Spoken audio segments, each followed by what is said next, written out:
What's good, guys? Welcome back to Ron's Rides. Welcome back to the channel and welcome back to another video where today we're talking about 4 reasons why Alfa Romeo failed to make an impact in America. Now here in the States, Alfa Romeo really didn't catch on like it should have, or at least it hasn't caught on by now. Now, this is an article written by hotcars.com and Tom Fenton, and this is not a dig at Alfa Romeo. We are all here on this channel because we love the brand, but we felt like maybe it could do a little bit better. I know you guys have said it plenty of times before, and the reason why I wanted to share this article is because down in the comments below, I definitely want you guys to share your frustrations as Alfa Romeo enthusiasts and as Alfa Romeo owners or soon-to-be owners, what really your gripes are with Alfa Romeo not making it here in the United States. Because I know a big one that you guys will say is the dealer network. The dealership network here in America is not where it should be. And I know another one you guys will probably say is advertising. So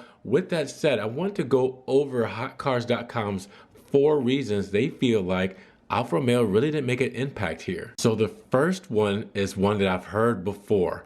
Poor reliability harmed the brand. Alfa Romeo hasn't exactly been renowned for having a pristine reliability record.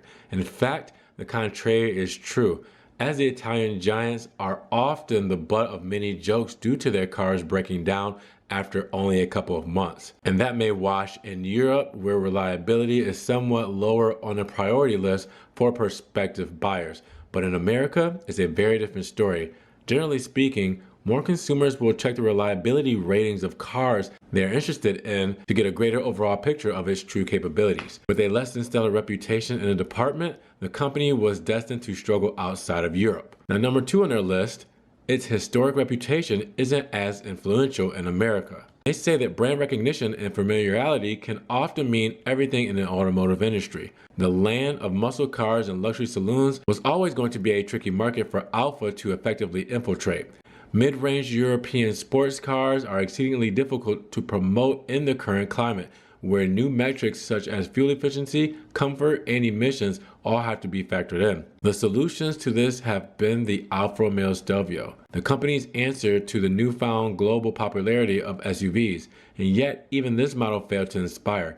The original Stelvio, when it went on sale in 2017, was supposed to be the savior of the company, capitalizing on the SUV wave, taking Alfa away from its roots into the 21st century. In its first year on the market, only 2,721 models were sold in the US. The 2020 incarnation, meanwhile, has fallen victim to factors out of its control, with the SUV bubble bursting and the pandemic harming sales. Coming in at just over $42,000, the Stelvio, like most Alfa models, is a luxury that few can afford right now. Number 3 on their list, which everybody can agree with this one, canceled and delayed vehicles. They say perhaps the most damaging action of all of the Alfa Romeo brand in the US has been the shocking amount of models that have either had their initial release delayed or canceled altogether. The first significant model affected in such a way was the Alfa Romeo Giulia, a car that originally slated for a 2014 release, same time as the Maserati Ghibli came back to the US. Now, that had been pushed back to 2016. While it would go on to experience some commercial success, a 2-year delay is never a good sign for any car company, let alone one that's already struggling to make it inroads as it is. With the cancellation of cars like the 6C, the GTV, and here in the States, Alfa Romeo decided they did not want to sell the new Alfa Romeo GTA/GTAM. So that is a huge blow for the US sales for Alfa Romeo. Not that, 500 units that they were going to make, maybe 100 made it here would be a big factor, but the fact that you're really just damaging your reputation with the US crowd when you're saying, we're going to build this special thing and we're really trying to, build up the hype here in the US, but we're not going to bring it here and let you guys have it. So, tough luck. And the fourth and final thing that damaged Alfa Romeo's impact here on the US is not enough credibility in the SUV market. Now, as previously outlined, Alfa turned the SUV market in 2017 in an almost desperate attempt to regain the crucial markets of the US and China. Brief success did arrive, but perhaps not to the extent that the manufacturer would have been hoping for. In a highly competitive and crowded field, Alfa was always going to need a USP in order to make their Stelvio model stick out. The problem is that Alfa's biggest historical USP, stunning good looks, was sacrificed in order to make a more rounded product. Through the ages, their cars may not have always been the fastest, but boy were they pretty. In the case of the Stelvio, however, that couldn't be further from the truth. It looks like an Alfa Romeo that has been stretched out to add an extra meter of height, rather than a planned refreshed design. The Stelvio was a very capable machine, but without a distinguishing feature, it pretty much came and went in North America. So that one I don't necessarily agree with at all. I definitely think that the Stelvio looks good.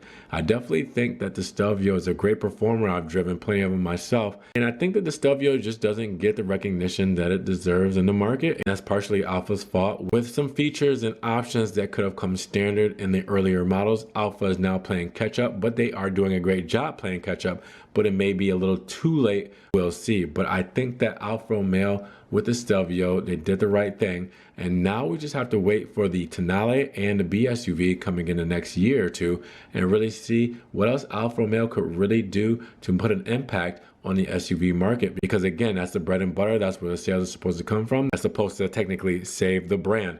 But let me know what you guys think about this list on 4 reasons Alfa Romeo failed in the American market. And which ones do you agree with, or which ones do you disagree with? Or which ones would you add to the list? Again, I know you guys are going to say dealership network. I know you're going to say marketing. But is there any others that you would add to the list why you think Alfa Romeo didn't do as well in the USA? Again, I don't agree with the credibility for the SUV market, but I do agree with canceled and delayed models big time. I do agree with the historical reputation not as influential in America, and I kind of agree on the poor reliability that harmed the brand, because that stigma does carry over. No matter how good Alfa is going to be from here on out, it's still going to be one of those butt of the joke kind of things where you're just never going to get rid of it. But with that said, let me know what you guys think in the comments below. And if you enjoyed the video today, make sure you give it a thumbs up. Giving it a thumbs up helps get it up in the rankings. More people can see it, and we can have a bigger discussion on the 4 reasons Alfa Romeo failed in America. Now, with that said, in case you guys want to help further support the channel, check the links in the description. I have a one-time link donation for my PayPal, Venmo, and Cash App in case you guys want to donate $1 or $2 to the channel. Every little bit helps. You can also check out the Patreon as well, or check out the Ron's Rides merch. We can get Ron's Rides t-shirts, tank tops, hoodies, stickers, coffee mugs, everything Ron's Rides. Check that out as well. I do also have social media, Facebook, Snapchat, Instagram, Twitter. Make sure you see everything I'm posting,